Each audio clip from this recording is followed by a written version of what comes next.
Welcome to the 5th episode of Canadian Studies from Brno podcast, this time with Lucie Altmannová. Lucie is a doctoral candidate at the Department of English and American Studies at Masaryk University, focusing on Indigenous studies and literatures, feminist studies, and the impacts of colonialism, Eurocentrism, and patriarchy on Indigenous communities. Her dissertation focuses on contemporary literary works by Indigenous women from present-day Canada and the US, and the transformative role of Indigenous knowledge, practices, and storytelling in decolonization. Her research also focuses on the roles of sexuality, the female body gender, and gender roles in traditional Indigenous communities before colonization and their transformation under colonialism, as well as the current efforts to reclaim traditional values and practices as a form of the decolonization process. Since summer 2024, she has worked as a student assistant for the Central European Association for Canadian Studies. Welcome, Lucka. Thank you for being here. Thank you for having me. Hello. Lucie, can we start? For those who don't know you, could you briefly introduce yourself and tell us how you came to Canadian Studies? Yes. So, as you said in the introduction, I'm a PhD student at the Department of English and American Studies here at Masaryk University. I focus on Indigenous women's literatures, specifically in Canada and the US. And I work at the CEACS organization at the Secretariat. Among other things, I also love dogs and spend a lot of time outside. And what sparked your interest in Canada in particular? Originally, my interest in Canada came from decolonial studies and Indigenous studies. So when I was doing my BA, I started exploring or learning what colonization means, how it impacted various communities. I started with African American and Black Americans, and the process through my MA studies led me to theories around colonialism, post-colonialism, and the defects of that term. And I became interested in decolonization as a process and an ongoing effort. And your academic path moved you from an MA thesis to PhD project that's both theoretically rich and also politically engaged. So when did you realize exactly that this was the direction you wanted to pursue? Going to PhD in general and also focusing on the decolonization in particular? I think it was during my writing my MA thesis.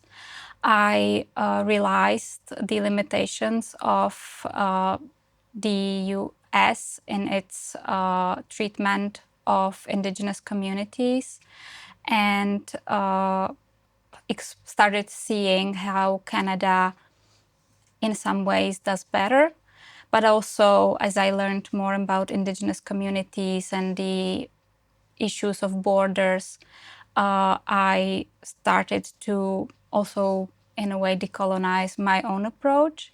So the work itself has been political inherently, and going into studying marginalized communities of any sort, knew that I need to look at my own privilege and be accountable for that.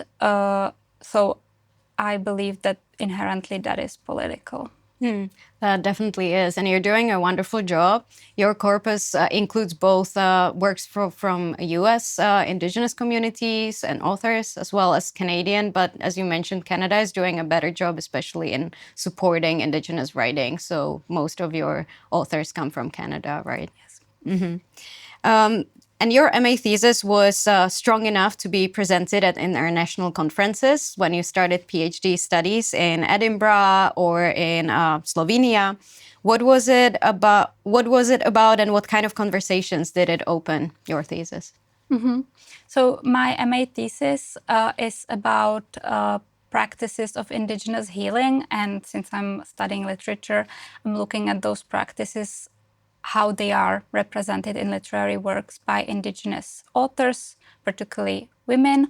And I'm analyzing 2 novels, Split Tooth by Tanya Takak. She's an Inuit author. And then Mona Susan's Power, Sacred Wilderness. Power is Dakota. And I'm looking at these healing strategies from 4 different perspectives, or using 4 different approaches. And I'm basing these on the concept called the medicine wheel, which is a concept related to health and wellness in Indigenous communities, not used in all of them, but very useful as a theoretical background. So I use this wheel to develop my theory, even though there are some risks of being reductive.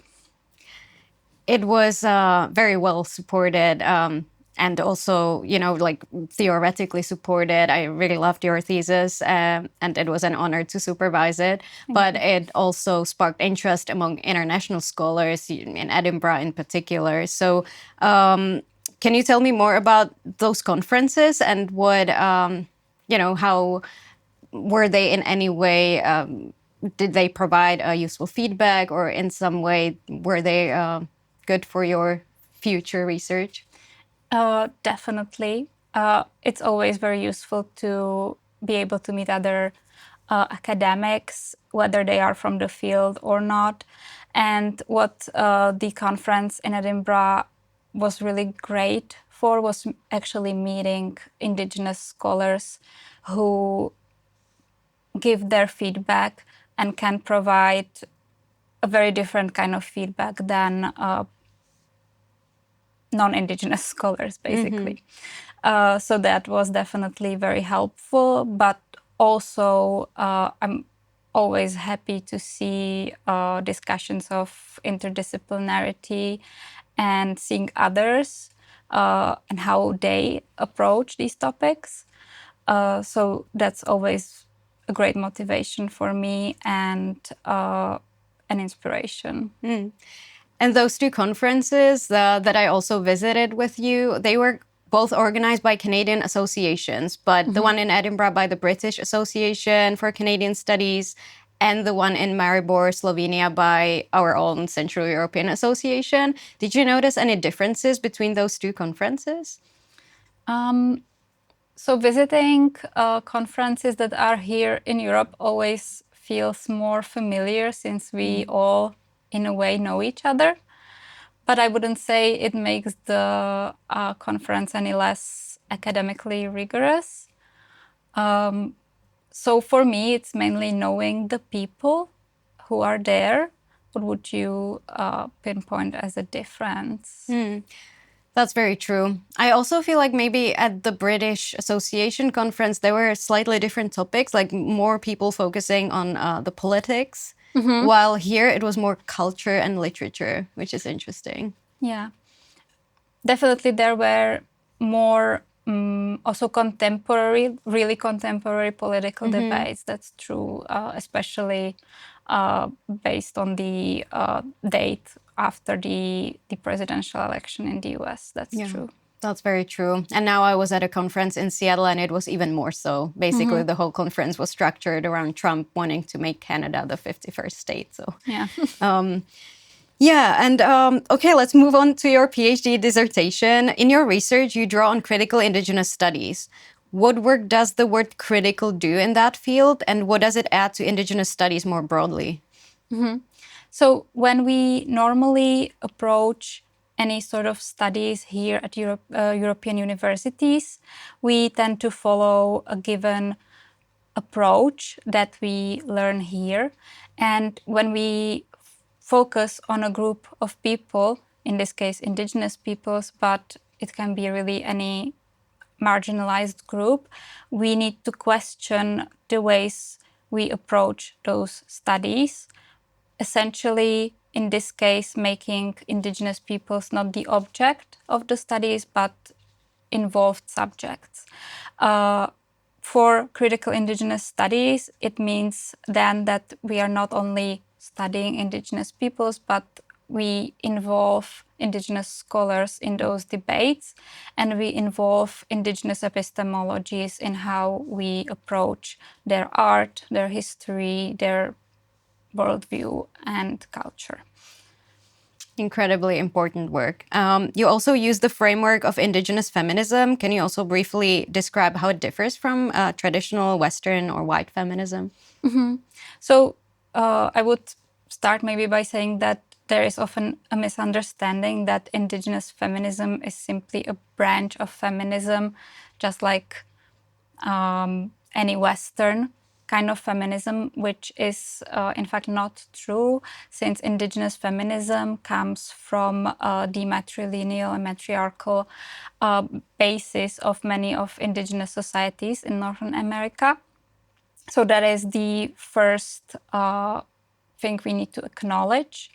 So Indigenous feminism tries to or finds a way to include Indigenous ways of knowing and practices, and focuses on things beyond the traditional feminist issues like inclusion of workforce, equal pay, equal rights. It is also about decolonization and the impact of colonization on Indigenous communities.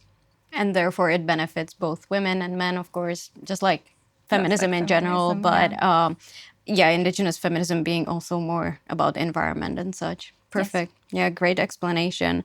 Your PhD dissertation therefore draws on Indigenous, critical Indigenous studies, Indigenous feminism, decolonial theories, but focuses more on embodiment in particular. For listeners outside academia, what do you mean by embodiment in literary studies? In literary studies, embodiment means that we look at the body as something more than just biological mass or biological issue. The body is always also a site of power, of history, of culture, of politics.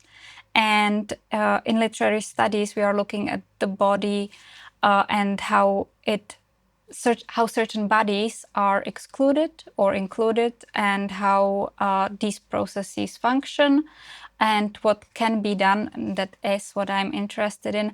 What can be done to change these narratives that exist about certain bodies. Mm-hmm.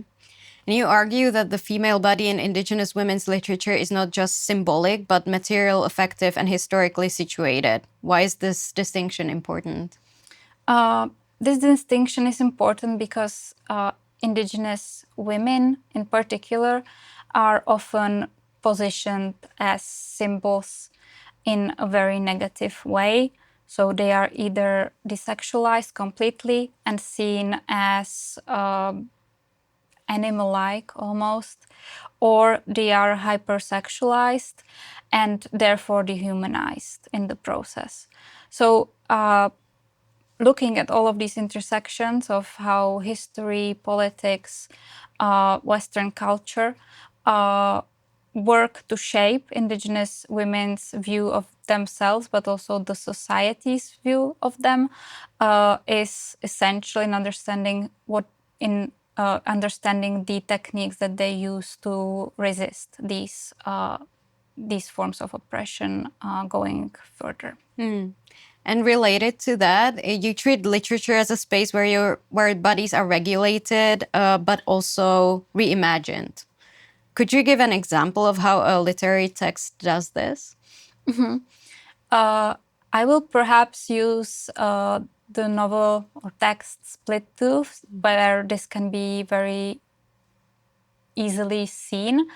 So in Split Tooth, the main character goes through the residential school and is educated also in her birth town, and is sexually abused there. So seeing how the sexual abuse by a Christian man impacts her can be interpreted as regulation of her body and of her agency. The impact of Western ideologies is further implied in this regulation because the narrator repeatedly thinks about the ways in which the government and the colonial power tries to regulate how indigenous peoples see their bodies and how they see their own sexuality, how they reproduce or not reproduce, and so on. So the regulation is really easily seen there. But more importantly, the narrator reclaims her sexuality and her body through traditional practices that she partakes in. So, for instance, her choice to give birth in a traditional way with an elder and on her own terms is a very powerful way to reclaim agency over herself, over her body. Among other things, there are also food practices, ways of cooking and eating food that are connected to how bodies are seen. And you already mentioned this, but as a non-Indigenous scholar working in Indigenous studies, how do you think about positionality, responsibility, and what does a decolonial approach mean to you in practice? So this is a topic that I tend to think about a lot, since it is very important to me to be able to respect what I do just for myself. So I'm trying to acknowledge where I come from and what that means for the way I look outside of my own environment. In practice, I would say it means constantly learning, being open to criticism and discussion, but also, I would say, resisting the tendency to feel depressed about one's own privilege and forgetting the really important part, which is supporting those who need that instead of my own sense of guilt sometimes. And you're doing a wonderful job doing that. So I think there were Indigenous scholars in the United States who were really supportive of the work we're doing here, because, of course, in Europe, it's either nobody does it or somebody does it. So we have to do our best, and it's better to do something than not. So keep doing the great job is what I'm trying to say. You're the representative for Central Europe in the International Network for Emerging Scholars in Canadian Studies. What does the network do, and why is it important within Canadian studies? So the network, as is in the name, is for emerging scholars. That is either MA students who are looking to start their PhD, or for already PhD students who wish to maintain a community with other emerging scholars. And the network enables us to have opportunities for more conferences, but also grants for those conferences. And for me, last year, also summer schools and various programs that provide us with opportunities to meet established scholars from the field and learn in other ways than we normally do. And last summer, because of this Emerging Scholars Forum or network, you attended the Canadian Summer School in Toronto at Robert Centre, and that was co-organized with York University, if I'm not mistaken. And you were one of the selected emerging scholars. What was that experience like? It was great. It was really amazing because we really met various scholars from all over the world, really. And it was really inspirational because we are all on different paths. We were really all ages, all different backgrounds, and we could discuss where we are going, but also how we got where we are. And I really appreciated also the ways that the lecturers approached these classes, we can say, because they were really different from what we normally see when we go to our normal classes here at university. So there was more time to explore things, discuss things, and ask questions that we normally don't think about because there's simply not enough time for that. So I would definitely recommend anyone who has the opportunity to try and partake. And so why do you think it's important that voices from Central and Eastern Europe are present in global Canadian studies? So as you said, often it is, if we don't do it, then no one is doing it in many cases.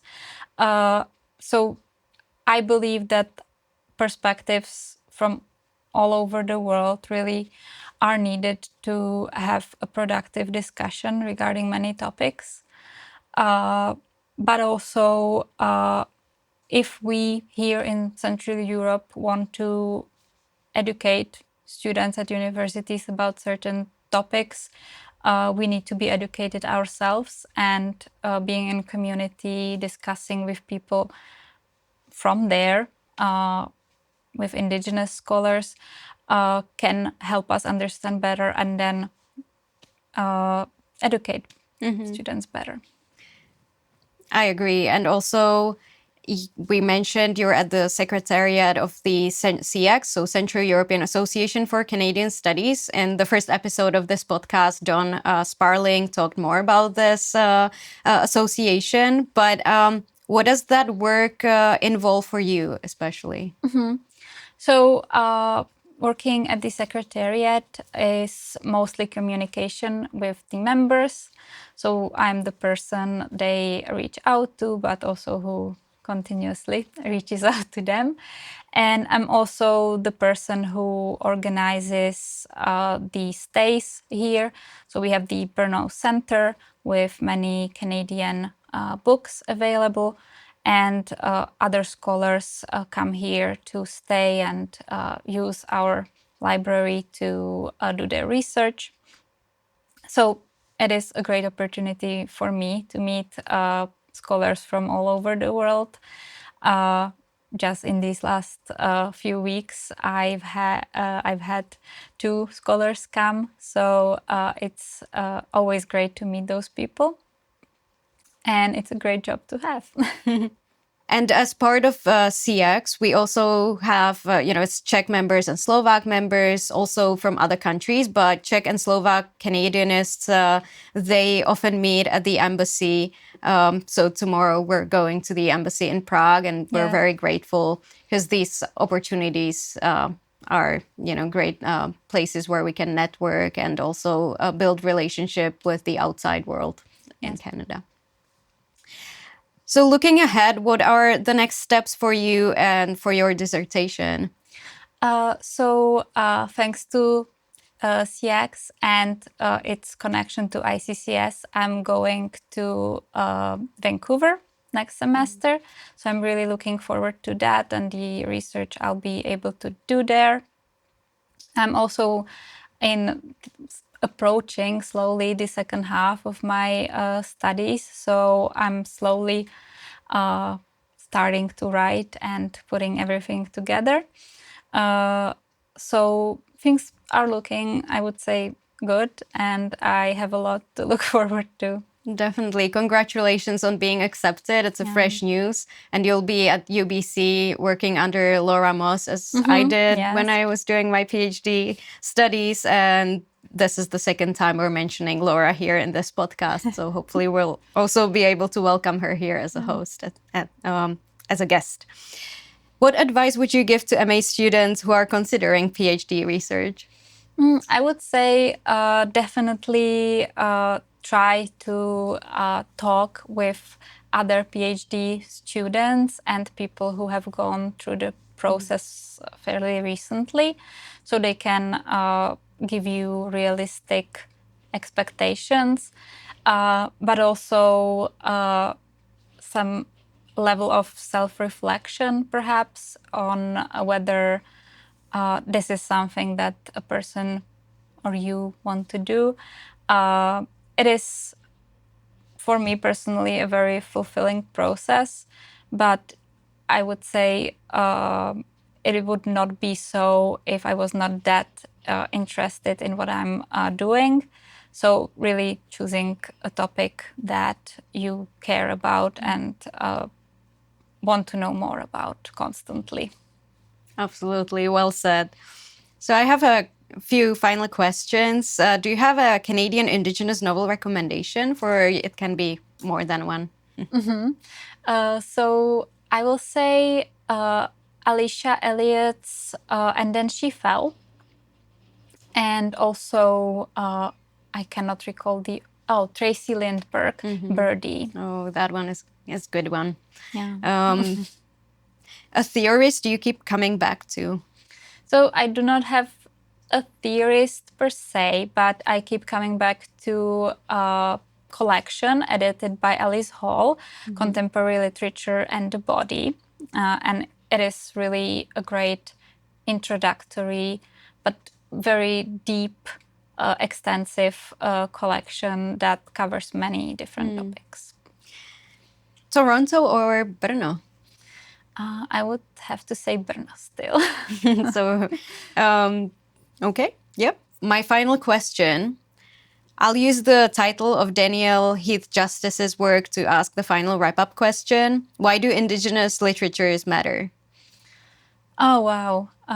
So this is hard to answer in a quick sentence because I do not like the classic all literatures matter, but in essence, yes, that's part of it. But Indigenous literatures matter because they provide valuable cultural, political, historical knowledge that cannot be found anywhere else. And it is a testimony and it is a ceremony in a way. So Indigenous literatures inherently matter. Thank you, Lucie, for being today's guest on Canadian Studies from Brno. Thank you for having me. And thank you for listening. We will look forward to the next episode. You can listen to us on Spotify or YouTube and follow us on Instagram.